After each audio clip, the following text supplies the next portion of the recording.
Hello, thanks for looking in on my video. So we've got another police misconduct case today. Unusually, it's a female officer, Marie Thompson, and she appeared at Leeds Crown Court on the 26th of August 2025 and pleaded guilty to attempting to blackmail a man into handing over £3,500 and guilty to making false entries on the police system, on police records.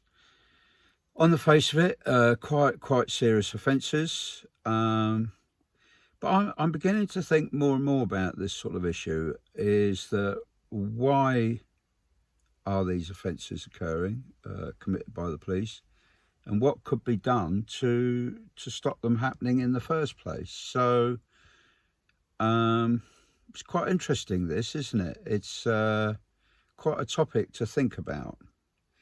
Anyway, what happened in this case is it goes back to October 2022. PC Marie Thompson arrested and interviewed a man for possessing indecent images. And then a few weeks later, she contacted him, or a short while later, and she contacted him claiming to be a paedophile hunter, and she attempted to blackmail the man.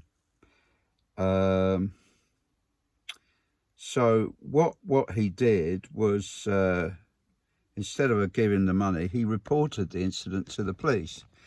But guess what? The police gave Marie Thompson to investigate the crime that she'd committed. And what she did was, instead of investigating, she just closed the case, saying that he no longer wanted to pursue it. So that was where she put her false entry in. So, and she was caught out in that when they looked at her laptop and her own systems, you know, the evidence was there that she was the one who'd made the blackmail claim. Also, I mean, from the guy's point of view, he was already being prosecuted for this. So, you know, what was the motivation to pay a blackmailer, you kind of think. And I've been thinking about what pushed her to commit this crime, what was going on in her life. And I think I read somewhere, but I'm not entirely sure, but I think I read somewhere that she may have had a gambling problem, gambling addiction. But you kind of think, well, you know, what pushed her to commit this foolish crime, really? And particularly when you're an officer.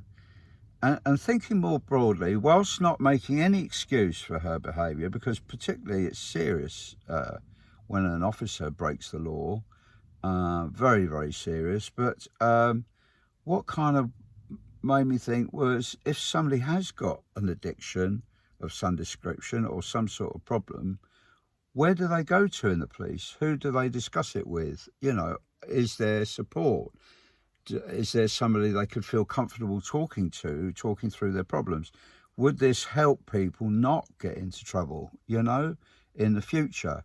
My other thought is, and a recurring thought is, what sort of people are the police recruiting? You know, are they, you know, are there ways and means of checking their character and caliber before they're recruited into the police? And clearly, you know, people break the law like this as serving officers. It's a serious matter, and they're likely to be punished quite severely.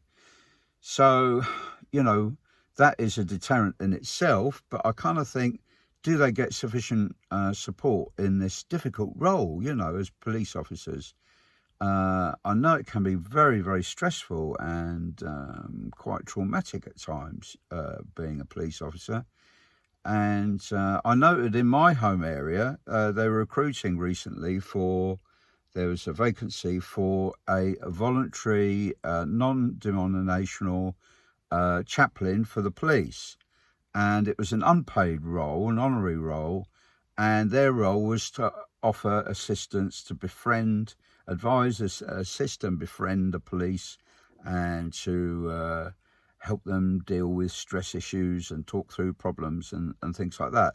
But I kind of wondered, well, shouldn't somebody be paid to do that, really, that kind of role? And surely it'd be a welcome. It could help people not get into trouble like this. Anyway, so they're my thoughts. Anyway, do write in with yours, and all the very best. Have a lovely day. And once again, thanks for hanging in there and listening all the way through. All the best now. Cheers. Bye-bye.